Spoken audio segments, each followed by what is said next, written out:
his lips, and it was pretty darn funny to have that. But I submitted this to National Geographic. They had an online photo contest.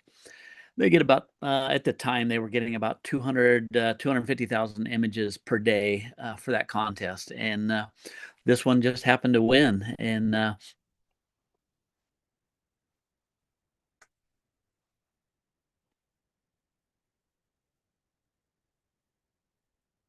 getting a little feedback there.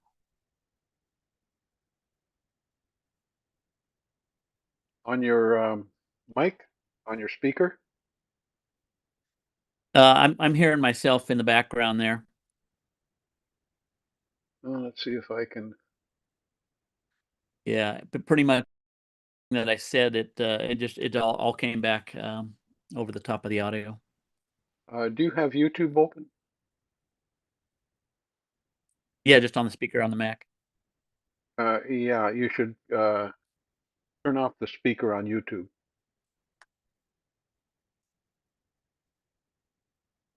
Turn off the audio on YouTube.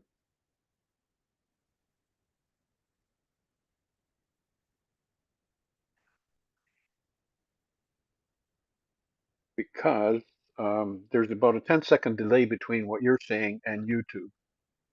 Right. And now it appears that I've misplaced you. Well, we're right here. See Oh, see if I can find you again. There we go. There we okay. go. Yeah, looks like I had a Yeah. open YouTube video in the background going. So, Okay. so you mentioned a little having patience in the intro and stuff, and this particular bird, it was again in Lake Clark National Park. I had waited standing in a boat for about 45 minutes for this eagle to leave. Um, Prior to that, he'd swooped down into the lake and got a nice sized fish, and took it up to the very top of a tree, and ate the whole thing, and then I was able to take about six continuous shots, and I was able to capture this this particular image and stuff. And actually, Lake Clark National Park hung this in their visitor center for a full year, so it's kind of cool to have that happen. So, but and then so this male lion was in Kruger National Park, and it was we were probably, I mean, obviously inside the vehicle, but we were probably about 25, 30 yards from him. And, he had a female with him and stuff. But yeah, it was a pretty exciting capture. So, and this is sunset in the Serengeti. Just I mean, I've been all over the world, and seen some great sunsets, great sunrises and stuff, but just really nothing competes with with a Tanzanian with an Africa sunset and stuff. So, uh, and this is let's see, this was up on the Oregon coast. I don't do a lot of landscapes, but when I do it, it usually involves water. I have a really nice photo of Thor's Well and stuff like that. But I really like lighthouses and water and things like that. So, and this was, I think, my first. Yeah, it was my first trip to the Serengeti, and there was five different lions up in this tree here, and this one was just, he's a younger male, and just kind of watching us and stuff. It was in the middle of the afternoon, and it's when you get lions like this, you take what you can get. I mean, the light doesn't look too bad there, but it was a little harsher than one would like. So,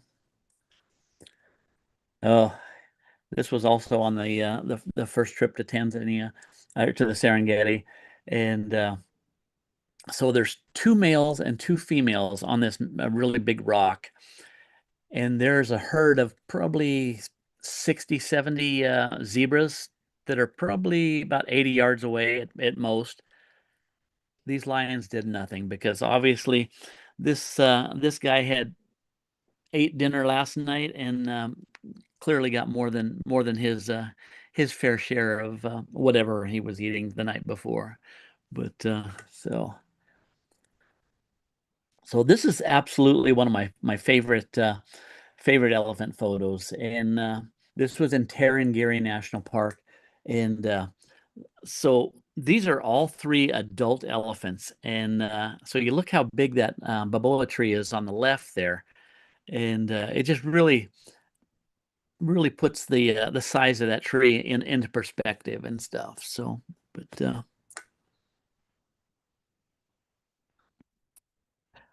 so for the summer of 2016, I was a bear guide up in Lake Clark National Park at Bear Mountain Lodge, um, and this was just one of the. I mean, I couldn't even count. Usually we would see like 30 to 50 different bear every single day. I was out there sun up to sundown, and so this was one down eating grass down in the sedge meadows and stuff.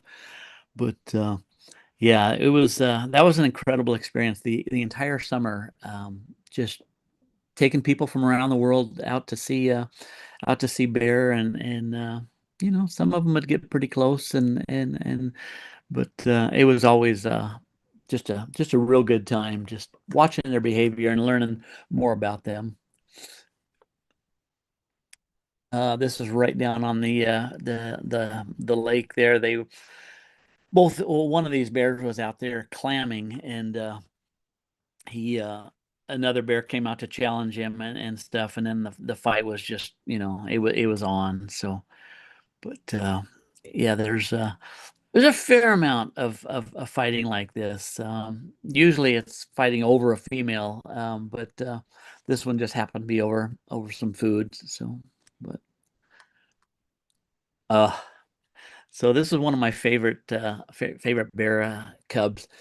So I took this and I posted it on my Facebook page, and like by the end of the day, a magazine reached out to me and it's like, "Hey, do you sell your images?" And it's like, "Yeah." And so we talked over the next several days, and they said, "Well, we're certain that we want this as the cover of our magazine." And I was like, that's great. I love that idea. And I thought it was a monthly publication. I had no idea that this was the cover for their magazine for the whole year. So I had went up a couple more times after that, and you go into a hotel or you go into the airport and see my magazine, or my photo on the front of that magazine and stuff. So that was a real good time, and again that was at Bear Mountain Lodge. So everybody is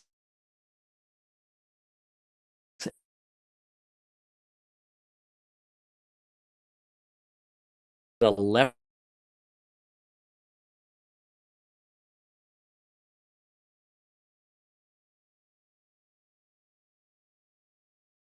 Okay, we seem to have a frozen image here. So we'll get back to Rob in just a minute. I'm just going to see if I can unfreeze him.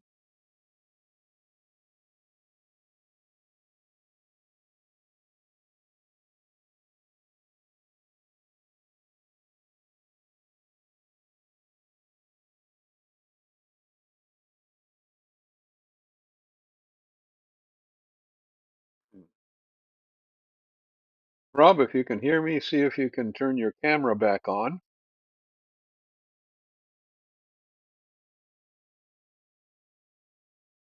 You seem to have lost you.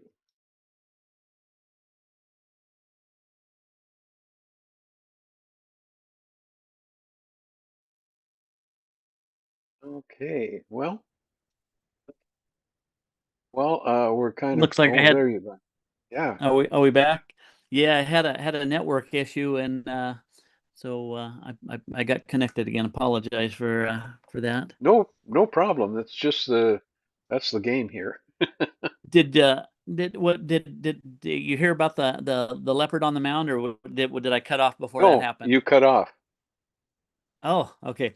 Well, we'll recap that. So yeah, like I said, the everybody's seen the cheetahs on the mounds and stuff, and that's I mean, that's common. It's always awesome to see, but this is the first time any of our group had seen a leopard up on the mound and stuff. So we definitely took our fair share of images on this guy and stuff. So it was unique, and we all love the unique stuff. So this is a bison up in Yellowstone National Park, and it was 27 below zero, and the wind was blowing about 30 miles an hour. And I had stood out for probably, I don't know, about 40 minutes, 35, 40 minutes, waiting to get this shot for him to kind of line up with me and things like that. But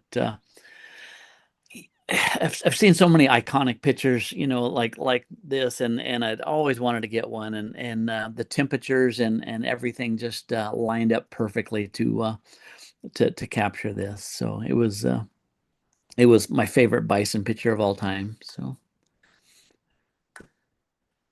yeah. So I photographed elk, actually a few here in Utah and a lot in Yellowstone and Tetons, but this one happens to be in Estes Park in Colorado, Rocky Mountain National Park, and the elk just seem bigger and just more colorful. Just it's kind of hard to explain, but I've really never seen elk in Yellowstone and Tetons as beautiful as this. And this one is bugling. I did get actually on my YouTube. I got some bugling from this elk, and just a different a few minutes later. So there we go.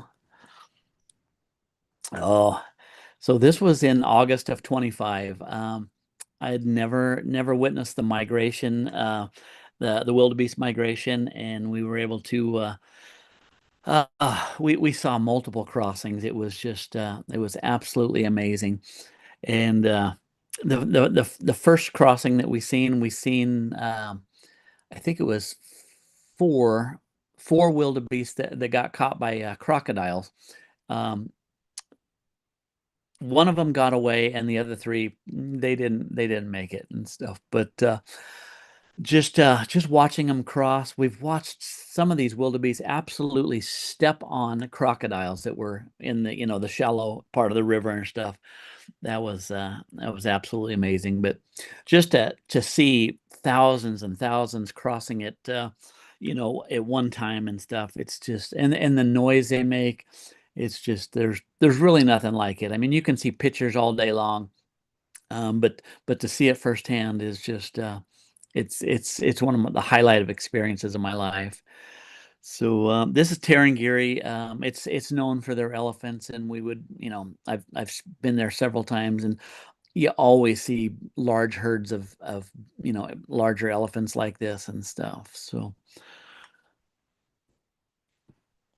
and again, this was this last trip in January. Again, Tarangire National Park, and just the elephants playing around and stuff like that, and they're one of my favorite animals to photograph. Now next to the bears. So, but so yeah, they do a lot of this, just playing around and things like that. So, and oh my goodness, I could not even count how many different species of birds that we would come across, and the colorful ones like this and everything is just it's phenomenal. Some of their eagles over there, they're extremely large and stuff. The vultures are fun to watch, and just all kinds of stuff. So, but and this is from the trip this January, and Yeah, this is the first time I've seen a lot of mating animals, bears and different things, but never seen the lions. But this was it didn't last too long, but it was it was quite interesting. Just the behavior, and there was another male lion real close and stuff. So there was a little bit of tension between the two male lions. So, and we were able to catch, oh, I don't know, probably a 60, 70 zebras crossing this small little lake there and stuff, and was able to get some different you know captures of the water splashing up off them and things like that. So that was really good. So, and this leopard, this was a very unusual. Usually you see the leopards in the trees and they may stay there for several hours. On my first trip to Serengeti, we seen a leopard in a tree, and my guide says, "Well, what do you want to do?" It's like, well, I said I want to stay here until he jumps out of the tree and capture that shot, and I did. It was just between 3 and 3.5 hours later, he jumped out of the tree, and I was able to capture the shot. But this one, we watched him go up the tree. He stayed for I don't know, maybe 20 minutes or so, and then he came down the tree. So I was able to get some of those shots as well. But he was a very, very beautiful leopard. So, and the buffalo out there, I've got him in the mud a few times and stuff, but these guys, they're remarkable. They're very intimidating. They never show any aggression and stuff, but just, I mean, the look on his face there, it's just, it's really, really a cool animal to photograph. But when I probably should have included the photos of these guys deep in the mud, and just the only thing is, sticking out is like the top third of their body, maybe. But so. Okay, so this is one that this guy got away. He's bit in the nose. The crocodile got him in the legs a few times, but it was a solid 30-minute struggle, and finally he got loose, made it to the shore.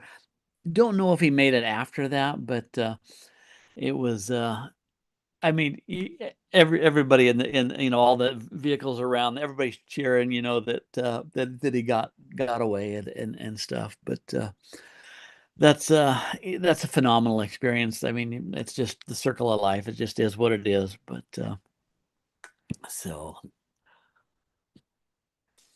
um, this is a shot of a couple bull moose down in Pebble Creek in Yellowstone National Park, up in the northern end of the park, and it's just always cool to see different animals out in the snow. Love to see the elk out there and things, but um there's really not a lot of moose. I mean, there's a significant amount, but not like the Tetons and stuff. But yeah, I was able to capture these guys just walking out across the open fields.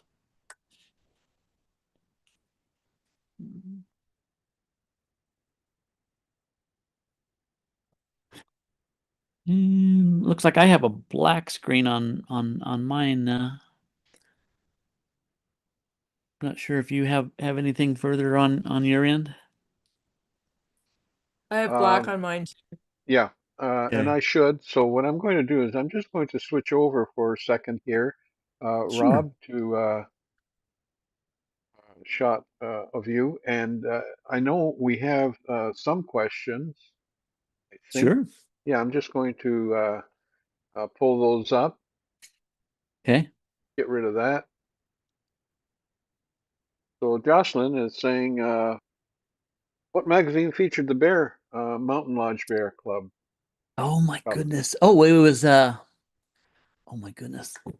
I could look it up real quick. It was like Playground of Alaska or something like that. I should know that. I mean, I had enough copies of um yeah, it was something something like playground. I apologize. I should have had that, but that was back in 16, so that's been a little bit.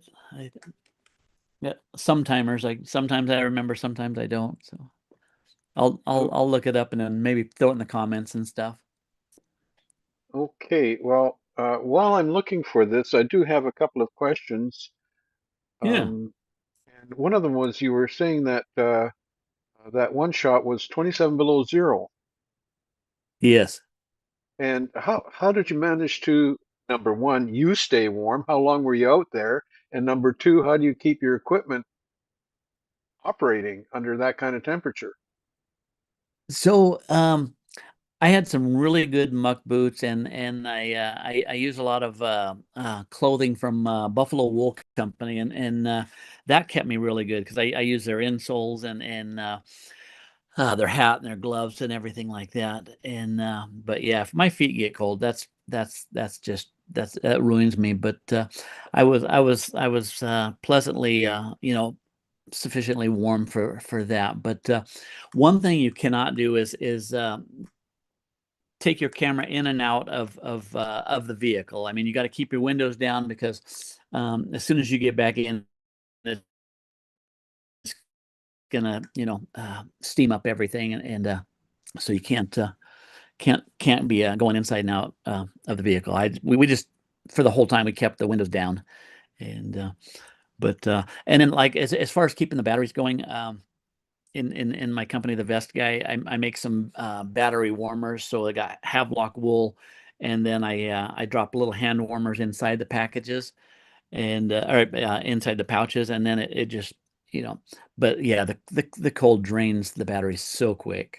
So good question. Okay, so now I'm going to take you back Okay, to your presentation, and just a second, all the switching here. sure. There we are, back to the live mode, and here's your presentation. Next shot is you with a huge cannon, if I'm not mistaken. Anyway, So that's actually that's my Sony. That's a A9, and I'm shooting. I'm pretty sure that's a 100 to 400 there. But that was in August of 25 when I went up for the migration and stuff. Yeah, that's the 100 to 400 there, and so and there that's the 2 to 6 right there, and for an inexpensive lens, the images, the quality is just phenomenal. Because I've had the Canon F or the 2.8s, and they're like $13,000. I think this thing was around $2,000, and I was very very impressed with the quality of images from that. So. And yeah, so this is our safari vehicle. You can see the top's open, so we can stand up there. There's no windows. The doors have been removed there, and so it's just ample opportunities to shoot. It's not like you're trying to get through a tiny window. Like some of those vehicles, you'll have two or three people in a row on a seat. Um, and it's very difficult to get shots and stuff. But this company I go with here, M&M Photo Tours, they just built this. We were the first people to use this vehicle and on a tour, and God, it was so nice just being able to point in any direction and not be obstructed by a door or the window frame and things like that. okay, Rob, I do have one more question then. With a Sure. vehicle like this, where the windows are removed, doors are removed, and so forth, isn't there always a chance of an animal getting in there with you? Well, there certainly is, and on this particular trip, we had a cheetah cub. There was four cheetah cubs, and two of them were playing around right beside us, and I was like 99% sure the cheetah was going to come in. It was within inches. I mean, like less than a foot of coming in the door, I would have been okay with that, but I didn't want the mom coming back No. and and getting the little one and stuff. But I think I on my Facebook page I probably posted a picture of or a video of how close that was. But um, yeah, I mean, pretty much the only animal that's going to jump in there, well, in theory, is the cheetahs. The Yeah. rest of the animals won't do that. So, but So, it's a so possibility. yeah, and I'm thinking that with all your travels and the animals that you've taken photographs, including bears, did you have any close calls with that? I've pretty much only had one close call, and it was very, very close. It was when I was up at Bear Mountain Lodge for the summer, and I was down at the viewing all by myself. I didn't have any customers that day, and I seen this bear. He's when I first seen him, he was probably about 80, 90 yards away, and he's walking towards me, and I'd seen him earlier down in the meadow. He got really bullied by a very large bear, probably like a 900, 1,000 pound bear. And this guy was probably between 600 and 700 pounds. But as he gets closer to me, he's 40 yards away, 30 yards away, and then his entire posture just changed. His hair all stood up, ears went back a little bit, and I mean he was not a happy camper, and I think he was going to come and try to take his frustration of being bullied out on me, and he ended up getting. I measured it afterwards, but he got about, I think it was 15 feet. Now that's very close for a Yikes. bear that's 600, 700 pounds. 15 feet, and he bluff charged me. I mean, he lunges forward at me, and I've got bear spray. And first of all, I don't want to spray him, but I don't want to be dinner either. And so I'd been yelling, before he ever got that close, and I'm kind of waving my arms up in the air and things, and finally it's like I have no idea. I mean, I could be dinner at any minute, and it would be many hours before anybody came looking for me, and I just put my hands above my head and I just lunged at the bear at 15 feet. And he kind of cocks his head to the side, and he's like, "This guy is nuts." And I mean, I swear he just turned and walked away at that point. And it was, I mean, he must have thought, "This guy is so crazy, I don't want to eat him." And that was it. And he just walked away and never seen him again. But afterwards, I did go measure it, and it was 15 feet. It was crazy close.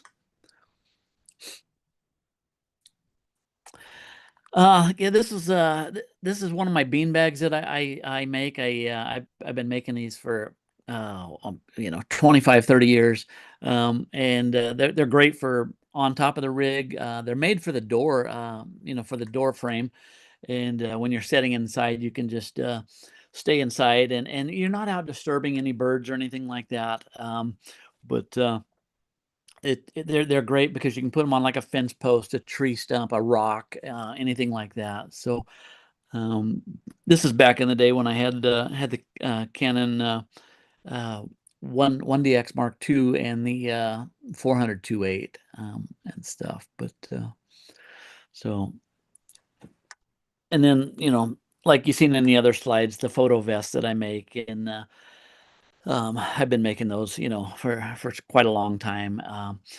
And it kind of helps because some manufacturers make products like these and have never used them. They don't know much about them. Yeah, I've been using these for so many years, and I know what it takes to produce a high quality vest and bag, and we've got several different vests on the website and stuff, just depending on your style, whether you're landscape or street photography, wildlife, whatnot. But yeah, we do have a discount code going for your viewers there, and and things like that. And we do a lot of custom stuff. So if you have some unique vest that you want made or a beanbag, we can always do things like that. And we've been manufacturing for 35 years, so it's quite a long time, and 100% made in the USA, lifetime warranty on things. But we do custom orders every single day. So if you guys have something very unique, or or a modification of one of the ones that we already make, just shoot us an email. We'd love to help out. Well, that's fantastic. I'm just going to switch to the two of us here again. There we Rob, go. that was quite enlightening. I just need Oh, to hang on, get you on here. There we go. I'm in the air somewhere. Yeah, you are. Yeah, I've got so many little buttons and things to take care of things like this. So Sure. sometimes it gets out of control. And I hear you. yeah, but that presentation and some of the photographs you took, that they were just absolutely amazing, and really appreciate you coming on and taking Oh, your time. And what kind of day is it down there in Utah right now for you? it's low 70s. It's pretty nice. Yeah, I mean, but we could have snow in the morning, or 2 inches of rain. You never know here. But as for yesterday and today, it's very nice. But Well, I'm just going to mention to the people that are here on Zoom as well as on YouTube, if you have any questions, now is a good time that you can ask David, Jocelyn, and we've had up to about 10 people on okay. YouTube, which is kind of nice. Yeah, go ahead. Anybody? Anything? Anybody, any questions? You mentioned, living in Salt Lake and stuff. I'm, basically 5 hours from Bryce National Park, from Zion National Park, from Arches, Canyonlands, Yellowstone Tetons. It's just, it's such a central place. I never really imagined living anywhere but Oregon.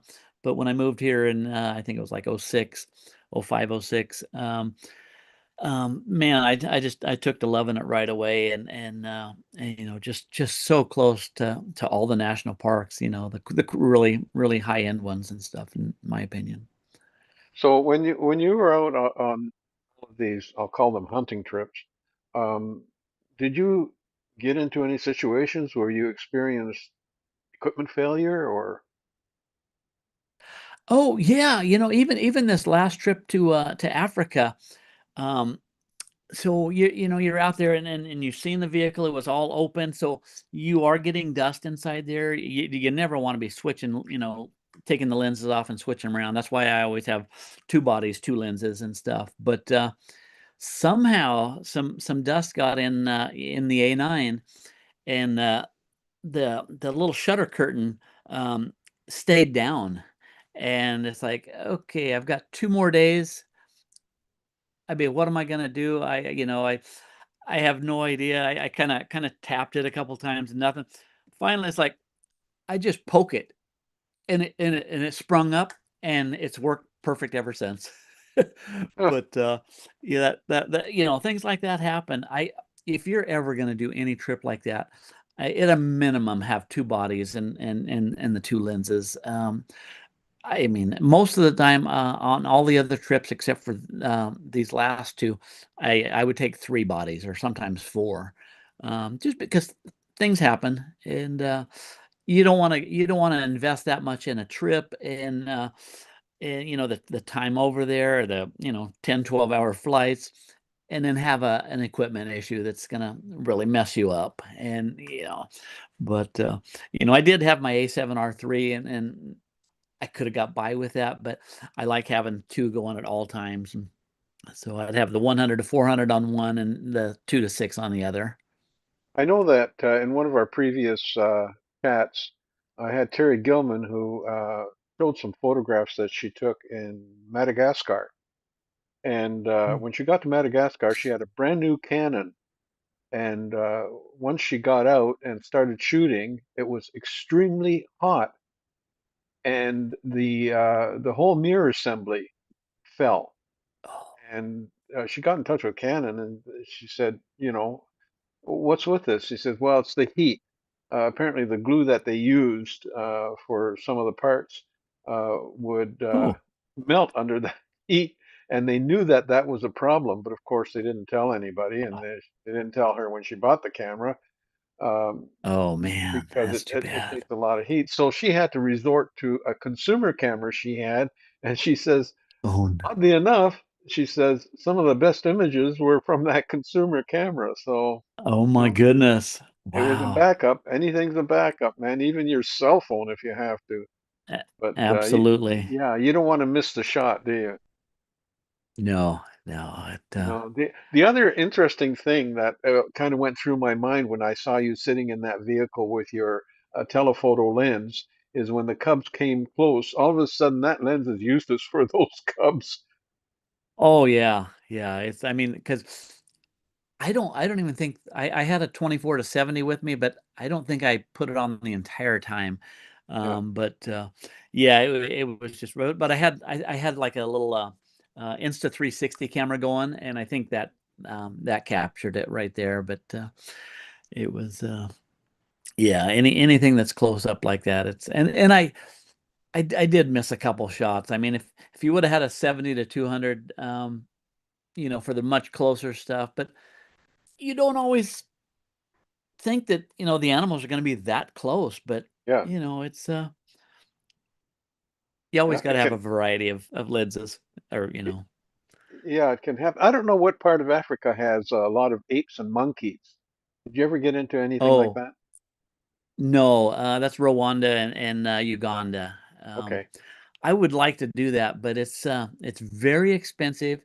You pay like I think it's like $1,500 for 1 hour, and there's Whoa. zero guarantee that you're gonna ever see them.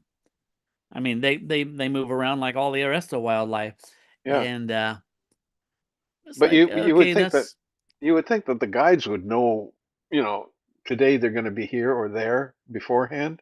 yeah. You would think your chances are probably pretty good, but that's just I mean, again your flight over there, the lodging, the guide, and Yeah. you miss it by if you're into it 50 minutes and you see them, then you got 10 minutes. But I don't know. I mean, it would be amazing to see a silverback. I mean, Yeah. any of those, it would be a good time.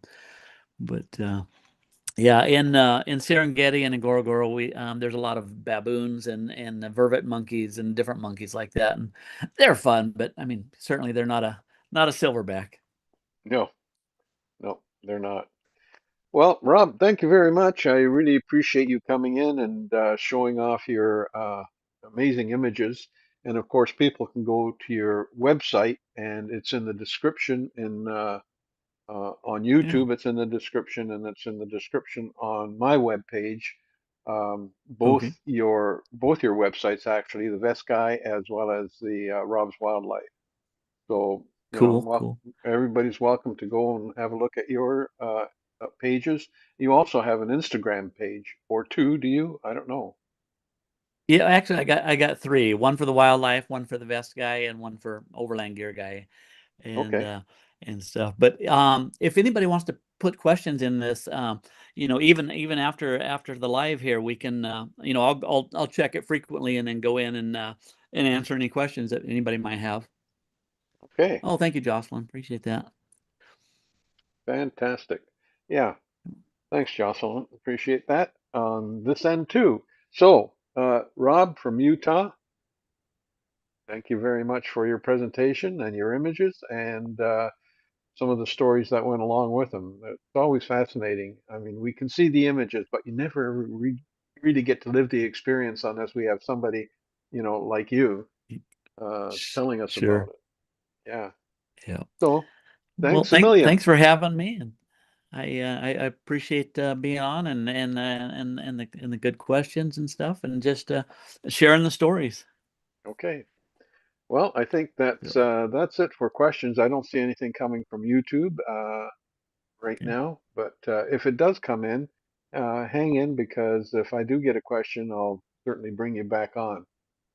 Okay, Okay, thanks a million, sounds Rob. good. You bet. Thank you. Okay, so that is our presentation for tonight, and our guest, Rob Daugherty, who is a wildlife photographer and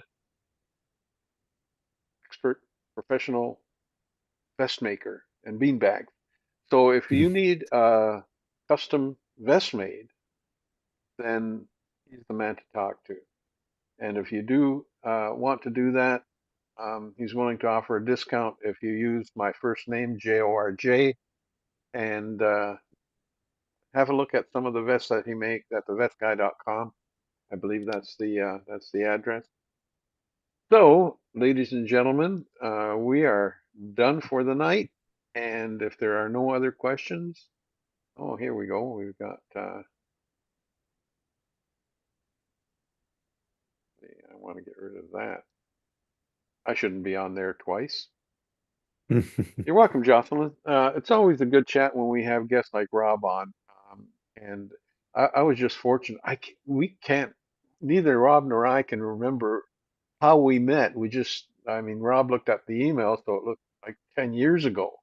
Uh, and I can't, I'm just trying to recall on what occasion or what incident brought us together.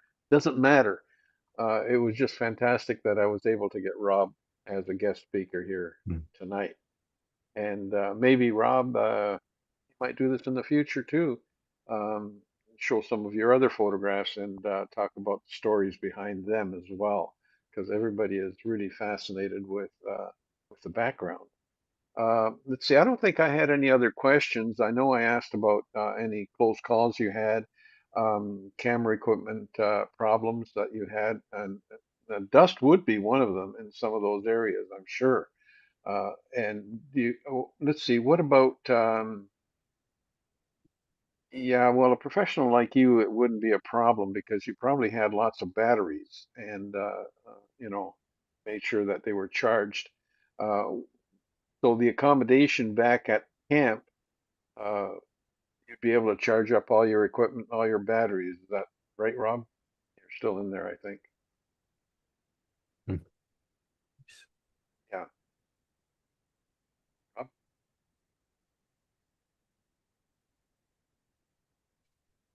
Oh, we lost Rob. Okay. Oops. Oh, Hello. there you are. Okay. Made it back. Yeah, good. So what I was asking was the accommodations that you had on any of these safaris or photo shoots. Um, were they decent accommodations, and were you able to charge up all your batteries and everything for the day? How long were you actually out there? Um, I mean, we were over there for, I mean, 12 days. So a day travel, and then so a total of 14, but 12 days on the ground.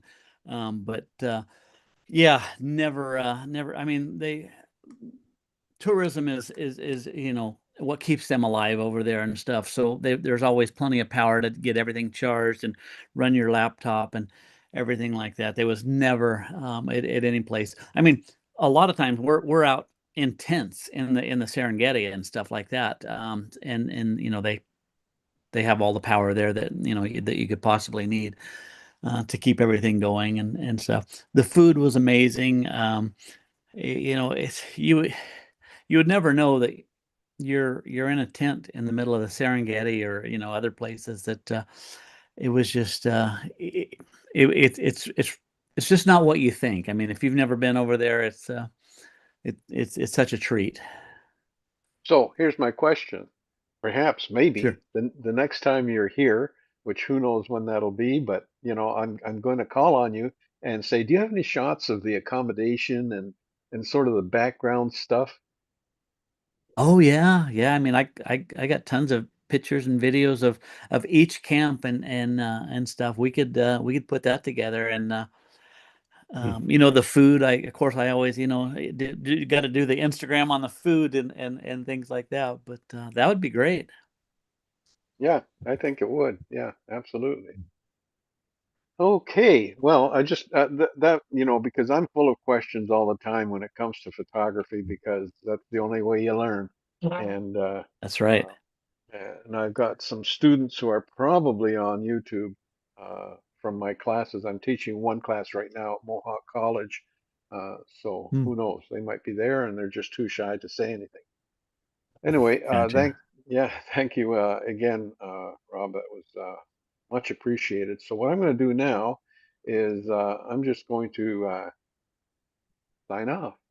So everybody, thank you very much for coming. And Rob, thank you very much for this presentation. It was excellent. And don't forget to give us a like on YouTube or wherever you're seeing this presentation. And the presentation will be on YouTube for a while. And I think that when I first started this presentation this evening, I might have cut off a little bit of the beginning because I was just so excited in having Rob here that I forgot to start the YouTube feed.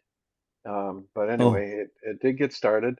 Uh, I think a couple of slides in, so uh, not too bad. Let's see. Yeah, and the next thing would be, of course, please subscribe, and that's very important. If you subscribe to our channel, then you'll always be aware of new speakers coming up. If I don't have a speaker, then usually what happens is one of the participants in the Zoom uh, will show some pictures, and David has been really good at that. And David is a person who experiments with ultraviolet lighting on uh, uh, hmm. different types of On rock. minerals. Yeah. Yeah. Nice. So, yeah, and well, you also did flowers too, didn't you, David? Yeah, I didn't have so much success with the flowers. With the rocks, it's just amazing the different colors you get depending on the rock, etc. Um, so I found that more interesting. I just got to get a few more rocks. So try and show a few more off. Hey, all right, and we'll probably see more. And believe it or not, we don't have enough rocks in North America here. David imports them from China. Yeah, Go yeah, figure, well, eh? they're all over the world. There's a lot in the States as well, but it's just getting hold of them is a problem. But yeah, there's means ways to do it. You have to go out at night though with your UV torch to find the best ones. Yeah. So it's a bit tricky. Okay, well, thanks, David. And now I'm going to say, let's see, where can I go next here? I'm going to go to our closing slate, I think. And thank you, everybody, for attending, and thank you, Rob, for your presentation. And with that, yeah, I'm going to say